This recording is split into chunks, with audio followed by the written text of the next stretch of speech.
Hello, who's this? I've become one with nature. I have become a tree. Listen, I don't want to buy your solar panels. Please leave me alone. The spirits are calling your name again, Ramu. The bees are buzzing. The moths are mothing. You're being summoned to cook for the people once again. I don't do that anymore. I'm a gaming channel. I left that life behind a long time ago.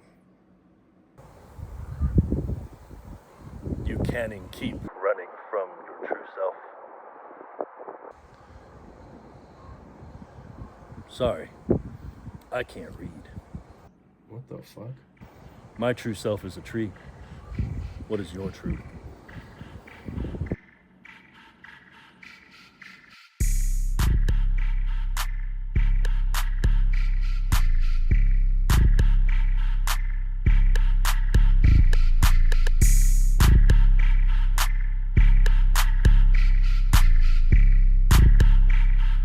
Oh, I'm gonna tell him. So, they got some dry ass lips. Dry ass lips having motherfuckers. Dry ass lips having motherfuckers. Gotta get y'all some chapstick. Here, take this chapstick. All right, guys, all jokes aside, let's go and get to cutting on this brisket. This is a 26 pounder, and by the end of the video, we're gonna find out if it's worth cutting a whole pack of brisket like this, getting one like this. Honestly, when you pick out a brisket, you want to really go and check out the fat cap. The only reason I even got this brisket is because I was in a time crunch. I was cooking for my coworkers, and this is the last brisket Costco had. I couldn't go anywhere else to find one. I wasn't really having any time, so I ended up getting this brisket. Now the problem is the fat cap was very skinny, and that's a problem. It was missing some pieces, so I cut some fat out from some other spots and filled them in, as you can see in the video right here. This is what it looks like when it's done trimming. I mean, look at that hump right there. It's a big hump on that brisket, and a nice long lean lean part, right? So obviously we're gonna hit it with the mustard. We're gonna get it going. Hit it with some salt, some 16 mesh black pepper. I throw a little bit of Italian herbs on there, and I always finish it off with a sprinkle of garlic powder. Not too much. The more seasoning you put on, the cakier that brisket's gonna get, and that's what you don't want. Okay, you don't want that at all. So obviously you keep seasoning it. And I wasn't too sure about the brisket, but I mean, it looked nice, when it was all nice and seasoned up. Obviously we got the sides in the other video, you guys didn't see that. But here comes my brother, everyone come say hi to my brother.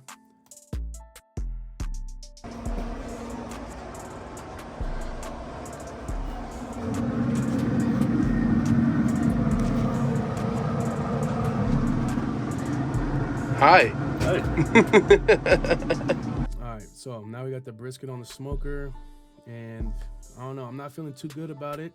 26 pounder, trimmed off a little bit of it, obviously, but the whole goal is to keep it moist, right? Keep it nice and juicy.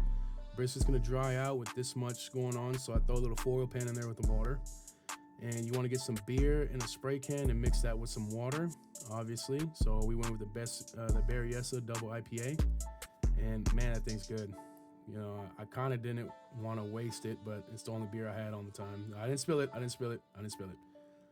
So, never waste a thing here. We're gonna trim up all those trimmings. We're gonna go ahead and just turn those into brisket burgers, and we're gonna eat that tonight while the brisket's smoking. So this is a couple hours into the brisket. It has turned a little bit color-wise. The bark is not where I want it to be. I'm getting a little concerned to see how small that lean is getting and how much it's shrinking, and I wasn't really too happy about that. The fat was rendering too quick. Here's a few hours later. So the bark is turning up. I'm running super late. I mean, it's already smoked for 12 hours and the bark hasn't formed yet, the way I want it to. So we let it sit for a couple more hours. I gotta feed these guys in the morning, so we gotta get to it. So I was worried about the moisture, so what I did was I always do a foil boat.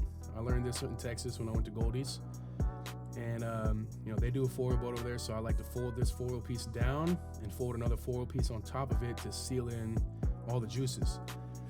So like I said, I was worried about the moisture, so I thought maybe if I added some beef tallow to the foil. I've never done this before. I was experimenting a lot today. Made a million briskets, so I thought maybe if I added some beef tallow to it, it would add the moisture that I need and keep it in there and keep it nice and soft, right? I need that bark soft. I need it nice in color, but I need that bark soft. So yeah, oh, I dropped the spoon, my stupid ass. So I put some tallow down. Now, I always do the smear method. So I put some tallow down and I smear it around so it gets on all that bark. That's what we want. Guys, don't do this. If you think about doing this, don't do it the way I did it. I learned my lesson, that's for sure. I put a couple dollops down, and you're gonna have to just bring that brisket in here and see what it's looking like. Here it comes, the motherfucker hot as shit. So we'll get to the tallow in a second. Obviously, you guys will see that. Trust me. What I do is give it a little jiggle. So full boat, I just kind of roll all the edges together, bring them up slowly. I want to cover all that meat, and I want to leave that fat exposed to the smoke. I want that fat to keep rendering. I want it to keep dripping down into the brisket and keep it nice and juicy, right? The brisket, the gelatin in it, it's sitting around like 186, so the gelatin's starting to break down. The collagen in the brisket doesn't start breaking down until about 180. So it's gonna turn that collagen into jelly and gives it that nice wiggle. So I threw that brisket on here, and guys, let's just say I had an accident. Me? You think this is funny? In a cosmic sort of way, yes. Well, Mr. Funny Man, is this how you get your sick kicks? What? It's just an ordinary crabby... Oh my goodness! Squidward!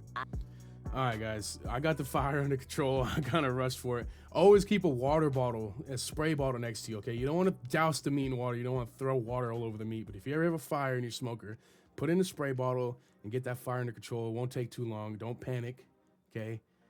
Don't set your fucking smoker on fire in the first place like me. Don't be a fucking idiot, all right? But like I said, I got to feed these guys at work, so I got 6 Tritips Prime USD ready to go. So we're gonna just lay out some foil. I'm gonna put all these briskets down. I'm gonna hit it with some avocado oil, each side. And the seasoning's real simple, okay? When you smoke Tri-Tips, it could be the easiest thing in the world or the hardest thing in the world. You wanna just do some salt.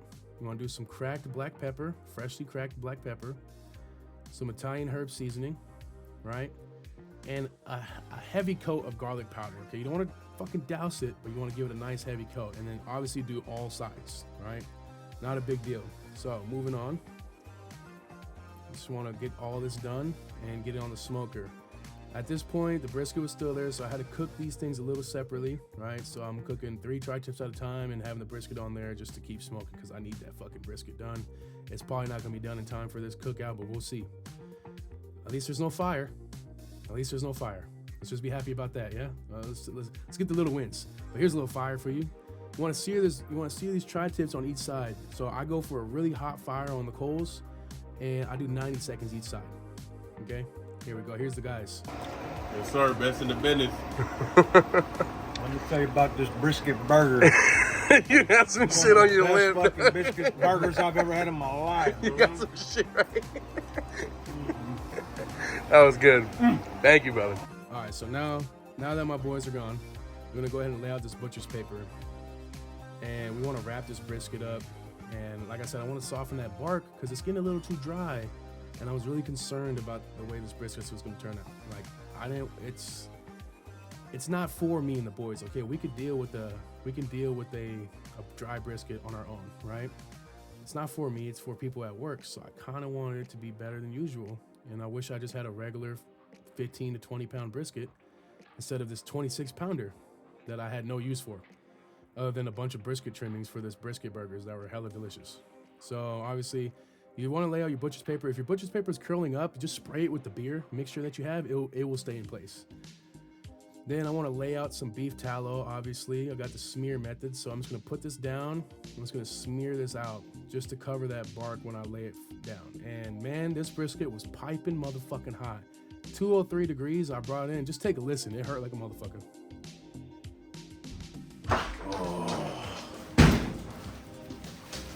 Fuck! All right, well now that that's out the way, here, take a look at this. That's gotta be jelly, because jam just don't shake like that. Look at that thing. Bow. All right, take that thing out the foil, get all those drippings out if you can. And the brisket was looking amazing, guys. I mean, it was looking good as fuck. You know, I was feeling good about it. It had a right jiggle to it. I'm tired of shit. I've been up all fucking night cooking this brisket for my boys at work. And, you know, I'm just wanting to get this thing wrapped and ready to go. You know, I got the cooler behind me. I already got the cooler full of hot water. You always want to fill the cooler with fucking boiling water to get that temp up in there so the brisket doesn't cool it down and get colder faster. Wrap that up, and I always fucking double wrap it. Don't worry. We double wrap it. No kids around here. Not yet, at least. So I'm going to have to double wrap this, and, you know, let's just put it in the cooler, let it rest for at least 4 hours before we bring it over to the boys. Final result, man, not my best work. I mean, it looks amazing, right? But here's the problem. When you slice into it, you'll see exactly where the problem's at. That very top of the brisket, where it's cut, you can see where it's starting, it shreds on its own. You don't want that. You want that brisket to hold together. It was juicy as hell, but you see that top part of the lean, it's all shredded. That bark is really dry, and it's all dry in there, and that's what you don't want. But it was still delicious, and you know what? The guys at work,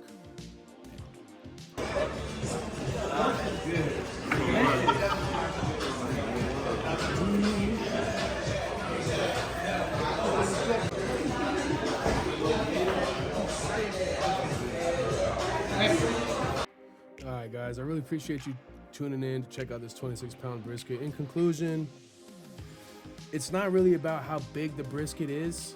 The bigger it is, the longer it's going to take to cook. But in conclusion, you really just want to find a brisket that's good, well balanced. Not perfectly balanced. It's hard to find a perfectly balanced brisket, but you want to find one with a nice fat cap on it and not a lot of like small lean section.